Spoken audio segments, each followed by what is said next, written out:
Hello my dear friends, this is Vijay Nag. आज तारीख है 19/11/2021। द हिंदू के इम्पोर्टेंट एडिटोरियल्स का डिस्कशन करेंगे।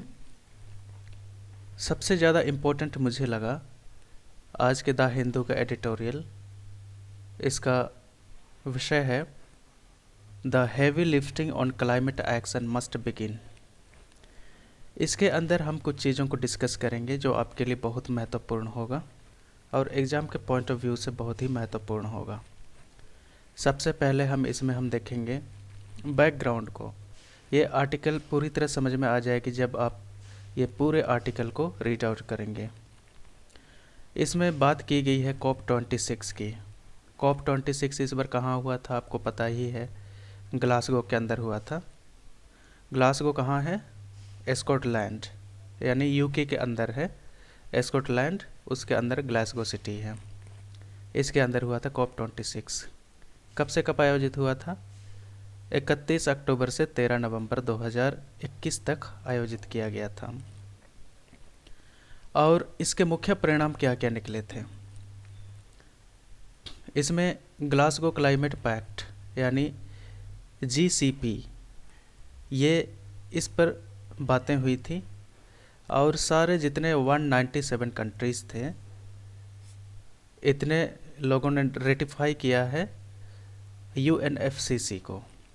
अगर आपको UNFCCC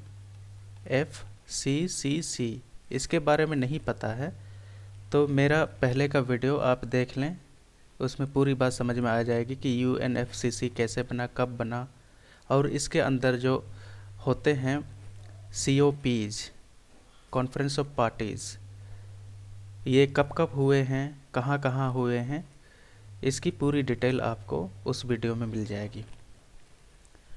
तो ग्लासगो के अंदर हुआ था और इसमें ग्लासगो क्लाइमेट पैक्ट GCP के साथ सारे 190 कंट्रीज़ ने एग्री किया। अब इसमें क्या क्या मुख्य बातें हुई थी ये इस पर और फिर इस पर एनालिसिस करेंगे कि कहाँ तक इम्प्लीमेंट किया जा रहा है, जो एग्रीमेंट्स हो रहे हैं, जो कमिटमेंट हो रहे हैं, जो प्लेज ले रहे हैं, उनका इम्प्लीमेंटेशन कहाँ तक हो रहा है, इस पर हम पूरी डिटेल देखेंगे। एक बात यहाँ पर समझना ज़रूरी है कि पहले के जितने भी कॉप्स हुए हैं यानी कॉन्फ्रेंस ऑफ पार्टीज़ हुई हैं, उनमें से ये अलग कैसे था? ये अलग था कुछ पॉइंट ऑफ व्यू से। जैसे इसमें कोल की बात की गई थी, कोल, ऑयल, गैस, यानी ओवरऑल आप समझिए कि फॉसल फ्यूल्स की बात की गई थी। फॉसल फ्यूल बताने की ज़रूरत नहीं है, ये नॉन रिन्यूएबल एनर्जी सोर्सेस होते हैं। फॉसल फ्यूल्स यानी जीवों के अवशेषों से बनते हैं, इनको बनने में काफ़ी समय लगता है और तुरंत इनका रिन्यूएबल भी नहीं हो पाता है। तो इस पर बात हुई थी। और पहले के कॉप्स में क्या बात हुई थी? जैसे पहले दो इम्पोर्टेंट समिट हुए हैं। एक तो था क्योटो प्रोटोकॉल, उसके बाद था पेरिस एग्रीमेंट, और उससे पहले की बात करें तो अर्थ समिट। इन सब के बारे में मैंने पिछली वीडियो में बताया है, तो ये आप ज़रूर देख लें। अर्थ समिट 1992 और क्योटो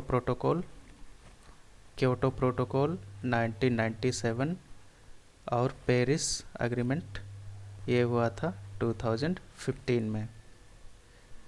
तो पहले के प्रीवियस कॉप्स में बातें होती थी ग्रीन हाउस गैसेस पर बातें होती थी। लेकिन इस बार के ग्लासगो क्लाइमेट पैक्ट के अंदर बात हुई है कोल, ऑयल, गैस यानी फॉसल फ्यूल्स के बारे में बात हुई है। अब देखते हैं कि की डिसीजंस क्या क्या ले गए थे, मतलब COP26 के अंदर की डिसीजंस क्या लिए गए थे। तो नंबर 1 पे हम देखते हैं नेट ज़ीरो एमिशन का मतलब ये है कि कार्बन उत्सर्जन पूरी तरह बंद हो जाए। तो ये प्लेज कितने लोगों ने लिया था? 140 कंट्रीज़ ने लिया था। 90% ग्लोबल जीडीपी इन 140 कंट्रीज़ का कंट्रीब्यूशन है जीडीपी, ग्लोबल जीडीपी में लगभग 90% कंट्रीब्यूशन है। तो इतने सारे लोगों ने कहा है कि हम net zero emission target achieve करेंगे। फिर रिवर्स डिफॉरेस्टेशन, डिफॉरेस्टेशन का स्पेलिंग गलत है, सुधार के पढ़िएगा। रिवर्स डिफॉरेस्टेशन, ये ब्राज़ील जैसे कंट्रीज़ जहाँ पे जंगल बहुत ज़्यादा हैं, बहुत कट चुके हैं, तो उन्होंने लगभग 100 कंट्रीज़ से भी ज़्यादा कंट्रीज़ ने ये प्लेज लिया है, मतलब ये वादा किया है कि हम डिफॉरेस्टेशन को रिवर्स करेंगे। मतलब जो जंगलें कट रही हैं उससे हम लोग रीफॉरेस्टेशन की तरफ बढ़ेंगे। रीफॉरेस्टेशन मतलब जंगलों को उगाएंगे, रीफॉरेस्टेशन। इसी तरह इंडिया जैसे कंट्रीज़ ने कहा है कि हम कोल से मूव आउट करेंगे, मूव अवे करेंगे, मतलब कोल का यूज़ धीरे धीरे बंद करेंगे। ये प्लेज लिया है 40 से ऊपर कंट्रीज़ ने, मतलब 40 से अधिक देशों ने ये प्लेज लिया है कि हम धीरे धीरे कोल से मूव अवे करेंगे। धीरे धीरे कोल का जो यूज करते हैं अपने एनर्जी रिक्वायरमेंट्स को पूरे करने के लिए, उससे धीरे धीरे हम बाहर निकलेंगे।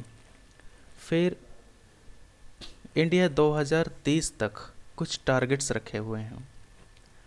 जैसे इसने कहा है कि हम अपने एनर्जी रिक्वायरमेंट्स का, अभी जितनी एनर्जी की रिक्वायरमेंट होती है कंट्री में, उसका लगभग 50% हम रीन्यूएबल सोर्सेस से लेंगे। मतलब एनर्जी रिक्वायरमेंट्स की फुलफिलमेंट किससे करेंगे? रीन्यूएबल सोर्सेस से। रीन्यूएबल सोर्सेस क्या होते हैं आपको पता है? रीन्यूएबल सोर्सेस मतलब जिसको रीन्यू किया जा सकता है, जैसे हो गया सोलार एनर्जी, है ना, वो विंड एनर्जी, हाइड्रो एनर्जी। तो ये सारे क्या हैं? ये सारी चीज़ें हैं रीन्यूएबल सोर्सेस।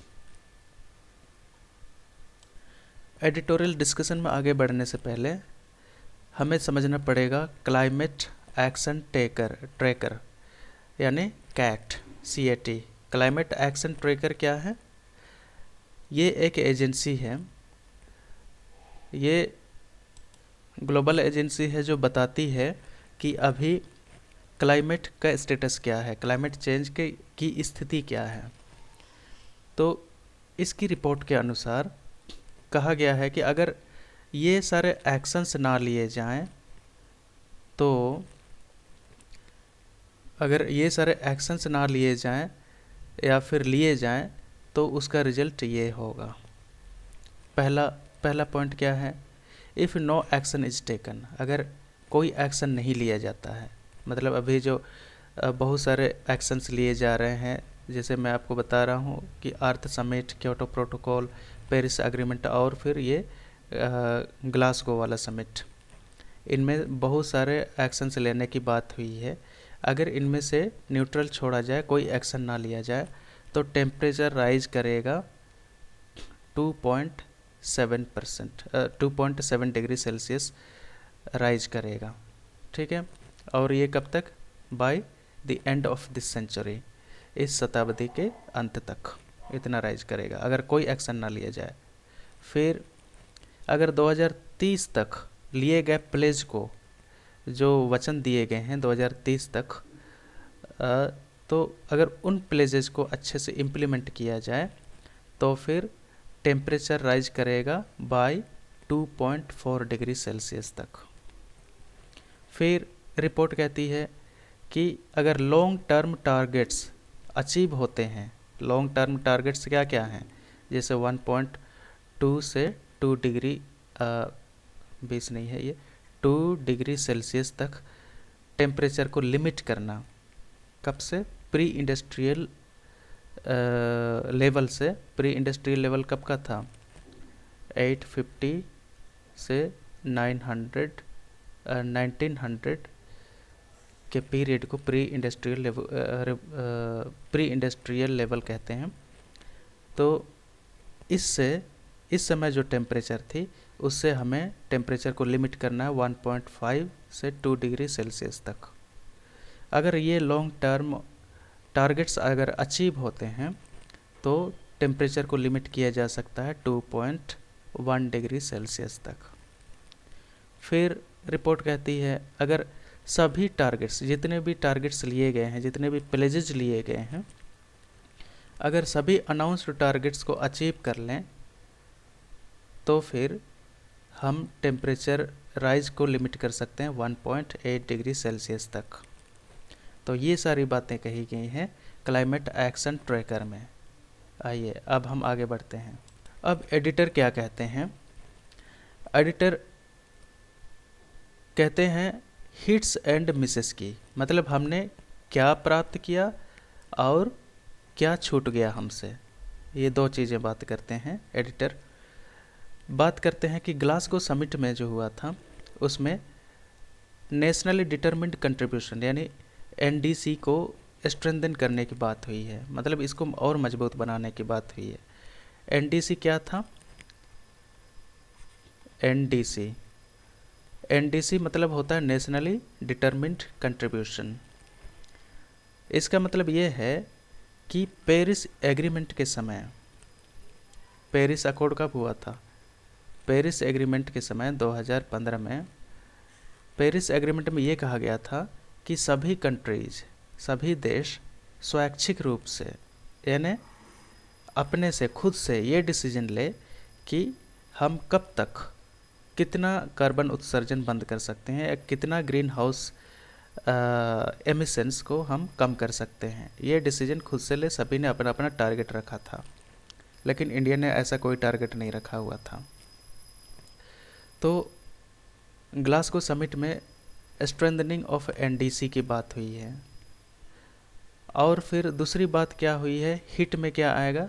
दूसरा टारगेट ये अचीव किया गया है कि strengthening Paris agreement. Glasgow summit में इसकी भी बात हुई है कि हम पेरिस एग्रीमेंट को हम जिंदा रखेंगे, उसे ख़त्म नहीं होने देंगे और उसको और मजबूत बनाएंगे। उसमें और कंट्रीज़, जो बचे कुचे कंट्रीज़ हैं जिन्होंने ज्वाइन नहीं किया, उनको भी ज्वाइन करना है, इस पर फोकस होगा। फिर तीसरी बात हुई है अपडेट एनडीसीज बाय 2022। 2022 तक क्या करना है? एनडीसी को अपडेट करना है। एनडीसी में जितने कंट्रीज़ हैं उसकी संख्या बढ़नी चाहिए सबसे पहले। इसके बाद एनडीसी में जो टारगेट्स लिए गए हैं, सपोज़ यूएसए ने टारगेट लिया है 26 से 28% कार्बन रिडक्शन कम करेगा। तो इस टारगेट में मॉडिफिकेशन होना चाहिए, क्योंकि अब समय गुजरता जा रहा है और जो एमिशन टारगेट्स हैं वो अचीव हो नहीं पा रहे हैं, तो ये अपग्रेड होना चाहिए, ये कहा है, अपडेट करने के लिए कहा एनडीसी को ग्लासगो समिट में। तो ये भी एक अचीवमेंट है। 3 हो गए। चौथा क्या हुआ? चौथा ये है कि 1.5 डिग्री सेल्सियस को अलाइव रखना है। जो हमने पेरिस एग्रीमेंट के समय जो हमने 1.5 डिग्री सेल्सियस का टारगेट रखा था कि टेम्परेचर को इससे ज़्यादा और नहीं बढ़ने देंगे, तो इसको अलाइव रखा गया है ग्लासगो समिट के अंदर। तो ये भी एक अचीवमेंट है ग्लासगो समिट का। फिर मिसेस क्या हैं, क्या छूट गया हमसे? एडिटर कहते हैं कि शॉर्ट टर्म जो 2030 तक टारगेट लेने थे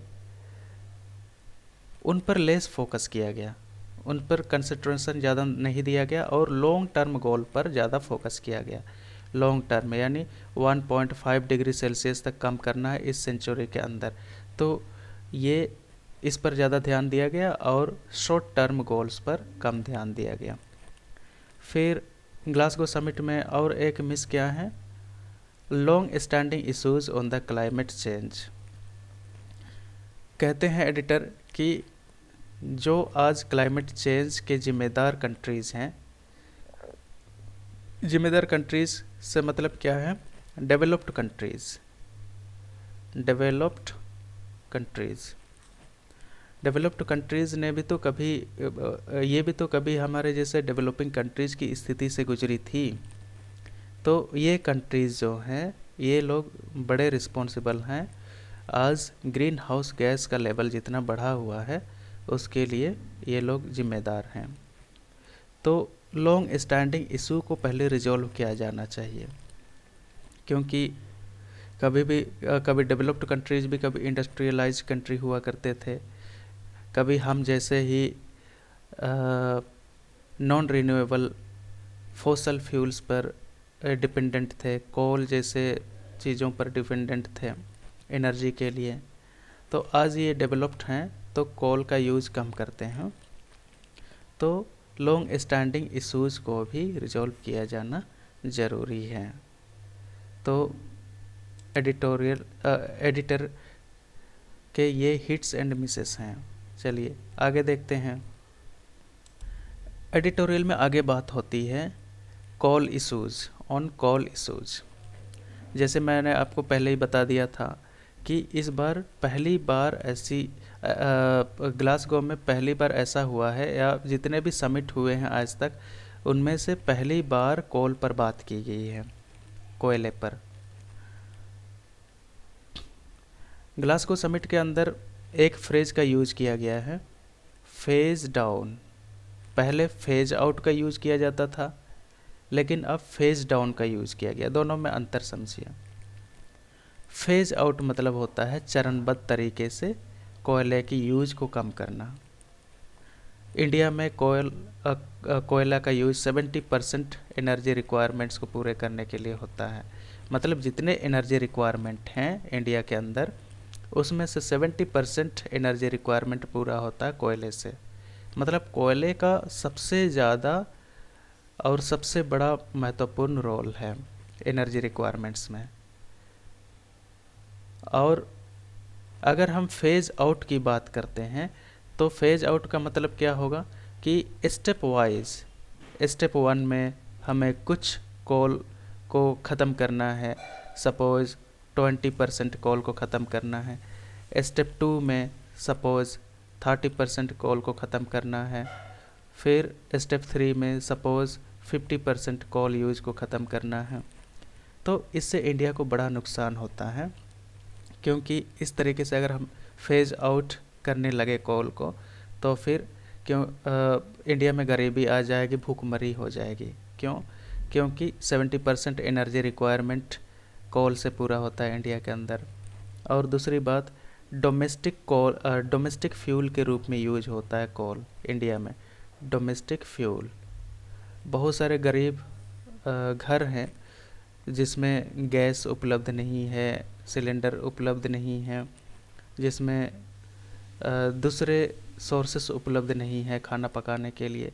तो वहाँ पे कोल ही सबसे बड़ा फैक्टर है, कोल ही सबसे महत्वपूर्ण फॉसल फ्यूल है जिससे खाना बनाया जाता है। मतलब डोमेस्टिक यूज के लिए कोल का यूज किया जाता है। अगर कोल की यूज को फेज आउट करने लगें तो फिर इंडिया में भूखमरी छा जाएगी, क्योंकि गरीबी से मर जाएगा। फिर दूसरी बात हुई है रियल कंसर्न क्या था। रियल कंसर्न की बात हो रही है, और ये सारे मुद्दे कौन उठा रहा है? इंडिया उठा रहा है कि फेज आउट की जगह पर अब फेज डाउन होगा, कोल का फेज डाउन। फेज डाउन का मतलब क्या है? फेज डाउन का मतलब होता है कि हम धीरे धीरे हम कोल को ख़त्म करेंगे, धीरे धीरे अपने आप। जब हम रीन्यूएबल एनर्जी की तरफ शिफ्ट करेंगे, ट्रांजिशन करेंगे, तो ऑब्वियसली ये कोल ख़त्म हो जाएंगे। लेकिन इस तरह से टारगेटेड तरीके से हम कोल को बंद नहीं कर सकते हैं। फिर India's real concern, not stopping fossil fuel subsidy for social purpose. तो Indian government social fuel subsidy देती है, ठीक है, मतलब कोल पर सब्सिडी देती है, बहुत सारी चीज़ों पर सब्सिडी देती है। तो फॉसल फ्यूल सब्सिडी को अगर हम बंद कर दें तो इंडिया में ऐसे भी पर कैपिटा इनकम लेवल बहुत कम है, तो इंडिया के जो गरीब लोग हैं वो लोग ऐसे ही मर जाएंगे। इसलिए फॉसल फ्यूल सब्सिडी को बंद नहीं किया जाना चाहिए सोशल पर्पसेस के लिए। ठीक है, अगर सोसाइटी को ज़िंदा रखना है, लोगों को ज़िंदा रखना है, तो सब्सिडी चलती रहनी चाहिए। अभी इंडिया का ये लॉजिक है। फिर कहते हैं way out for India is, अब देखिए इंडिया कैसे कोल से मुक्त हो सकता है, क्योंकि अभी कोल से मुक्त होना बहुत मुश्किल है, हमने रीज़न बताया सॉरी। फिर कोल से इंडिया कैसे मुक्त हो सकता है? मुक्त होने का एक रीज़न है कि साउथ अफ्रीका की तरह ही इंडिया भी ग्लोबल सपोर्ट ले टेक्नोलॉजी के फील्ड में। दुनिया भर से अगर टेक्नोलॉजी ऐसी आ जाए कि कोल पर डिपेंडेंसी कम हो सकती है, तो हम ऑटोमेटिकली कोल का यूज़ बंद करेंगे और ट्रांजिट करेंगे from fossil fuel to renewable energy की तरफ। ठीक है, तो ये ग्लोबल सपोर्ट की ज़रूरत है इंडिया को। फिर आर्टिकल में आगे कहते हैं फाइनेंस एंड सेंट्रल इशूज़। देखिए पेरिस अग्रीमेंट के समय ये डिसाइड हुआ था कि जो डेवलपिंग कंट्रीज़ हैं उनको डेवलप्ड कंट्रीज़ की ओर से $100 बिलियन दिया जाएगा क्लाइमेट फंड के रूप में। तो क्लाइमेट फंड के रूप में कितना दिया जाएगा? $100 बिलियन। कौन देंगे? डेवलप्ड कंट्रीज़, जो विकसित देश हैं वे देंगे विकासशील देशों को। इंडिया जैसे विकासशील देशों को $100 बिलियन की राशि देंगे, धीरे धीरे करके, एक साथ नहीं, धीरे धीरे करके। लेकिन अब तक ये पूरा नहीं हो पाया। मतलब पेरिस एग्रीमेंट कब हुआ था? पेरिस एग्रीमेंट हुआ था 2015 में, लेकिन अब तक $100 बिलियन की राशि अभी तक डेवलपिंग कंट्रीज़ को नहीं मिल पाई है। तो ये एक बहुत बड़ा कंसर्न है, इसकी भी बात हुई। फिर यूएन के फंड में अभी रिक्वायरमेंट है, यूएन फंड से में रिक्वायरमेंट है लगभग $70 बिलियन की। $70 बिलियन की ज़रूरत है, लेकिन डेवलप्ड कंट्रीज़ ये फाइनेंस ही नहीं कर रहे हैं, तो इसमें भी क्रंच है, यूएन के फंड में भी क्रंच है। फिर इसमें थोड़ा विवाद भी पैदा हुआ, कुछ कंट्रीज सपोर्ट करने लगे कि हाँ हमें अमाउंट ऑफ डॉलर्स मिल रहे हैं। जैसे अफ्रीका ने कहा कि मैंने रिसीव किया है $8.5 billion from for transition from coal, कोयले से बाहर आने के लिए मुझे $8.5 बिलियन प्राप्त हो चुके हैं, ये कह रहा है साउथ अफ्रीका। फिर इंडिया और इस जैसे दूसरे देश कहते हैं कि पेरिस एग्रीमेंट में जो रूल तय किए गए हैं डेवलप्ड और डेवलपिंग कंट्रीज़ के लिए वो लगभग बराबर हैं, जबकि जिम्मेदारी दोनों की बराबर नहीं है, जिम्मेदारी बहुत अलग है। डेवलप्ड कंट्रीज़ ज़्यादा जिम्मेदार हैं ग्रीन हाउस गैस के उत्सर्जन के लिए, क्योंकि वे भी इंडस्ट्रियलाइज्ड कंट्रीज़ रह चुके हैं और उन्होंने जंप करके प्रोड्यूस किया है, तभी जाके ग्रीन हाउस एमिशन इतना बढ़ा है। तो ये डेवलपिंग कंट्रीज़ का लॉजिक है। इसलिए डेवलपिंग और डेवलप्ड कंट्रीज़ दोनों के बीच अंतर होना चाहिए, और जो रूल्स तय किए जाएंगे एमिशन टारगेट को अचीव करने के लिए वे दोनों के लिए अलग अलग होने चाहिए। डेवलपिंग कंट्रीज़ के साथ थोड़ा सा लीनियंट तरीके से पेश आना चाहिए, मतलब थोड़ा कोमलता से पेश आना चाहिए, और डेवलप्ड कंट्रीज़ को ज़्यादा हार्ड एंड फास्ट रूल देना चाहिए कोल से फेज आउट करने के लिए या फिर दूसरे नॉन रिन्यूएबल एनर्जी से फेज आउट करने के लिए। फिर अंत में कहते हैं editor, support at home is now की। अब इस तरह के समिट करने से सिर्फ कुछ नहीं होता है, हमें आंतरिक तौर पर, मतलब अपने नेशनल स्तर पर हमें प्रयास करने होंगे। बिल्डिंग स्कैफोल्डिंग ये बनाने की ज़रूरत है। स्कैफोल्डिंग मतलब होता है मंच, एक ऐसा मंच बनाने की ज़रूरत है फ्यूचर के लिए जिससे हमें ताकत मिले कि हम नॉन रिन्यूएबल एनर्जी से रीन्यूएबल एनर्जी की ओर शिफ्ट करने में हमें मदद मिले। फिर कहते हैं कि नेशनल पॉलिटिक्स और पॉपुलर सपोर्ट की बहुत ज़्यादा ज़रूरत है ना। क्लाइमेट चेंज पर बाहर में सिर्फ हवाई बातें करने से कुछ नहीं होता है, हमें अपने नेशन के अंदर, अपने कंट्री के अंदर हमें नेशनल पॉलिटिक्स को बहुत ज़्यादा जोर देना पड़ेगा। उनकी विल पावर होनी चाहिए और उनके पास ताकत होनी चाहिए। ताकत और विल पावर दोनों होनी चाहिए। क्या करने के लिए? नॉन रिन्यूएबल एनर्जी से रिन्यूएबल एनर्जी की तरफ शिफ्ट करने के लिए। और पॉपुलर सपोर्ट भी, जनता का भी सपोर्ट होना चाहिए। जैसे इंडिया जैसे कंट्री में सरकार कुछ और बोल रही है, जनता कुछ और बोल रही है, तो इस तरह नहीं होना चाहिए। इंडिया में ये थोड़ा सा कॉम्प्लिकेटेड है, लेकिन सरकार को सिर्फ अपने पार्टी पॉलिटिक्स के लिए या फिर सत्ता प्राप्त करने के लिए संघर्ष नहीं करना चाहिए। उनको पब्लिक गुड में, पूरे ग्लोबल गुड में काम करना चाहिए और उन्हें क्लाइमेट चेंज पर ज़्यादा फोकस करना चाहिए। क्लाइमेट चेंज पर फोकस तभी होगा जब आप नेशनल लेवल पर कुछ प्रयास करेंगे और लोगों का सपोर्ट मिलेगा। क्योंकि आप कुछ प्लान बनाएंगे, अगर लोग कंप्लाई नहीं कर रहे हैं आपके प्लान के साथ, तो फिर आप कैसे अचीव कर पाएंगे टारगेट्स को। इसलिए हमें ज़रूरत है सपोर्ट एट होम, अपने घर पर ही सपोर्ट की ज़रूरत है। लोगों से सपोर्ट लेने की ज़रूरत है, लोगों को मोटिवेट करने की ज़रूरत है।